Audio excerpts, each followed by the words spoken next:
The small businesses I do, it gives me, alhamdulillah, a lot of profit. That is the reason I could send, crores of rupees, millions of dollars back to India. It is my hard-earned money.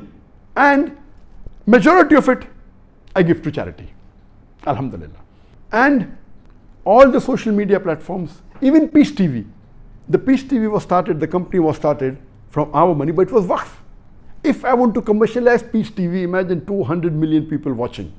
And if I say let the normal charges for a monthly subscription for a channel is $5, even if I charge $2, and out of 200 million, even if 2% suppose pay, that is 4 million, multiply by $2, I get $8 million a month, multiply by 12, close to $100 million.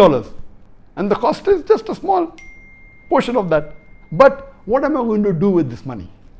This money cannot buy me Jannah. Because the moment I start charging, the viewership will come down to 2%.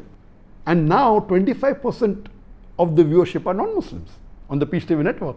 If it comes down to 2%, non-Muslim is watching, what will I do with the money?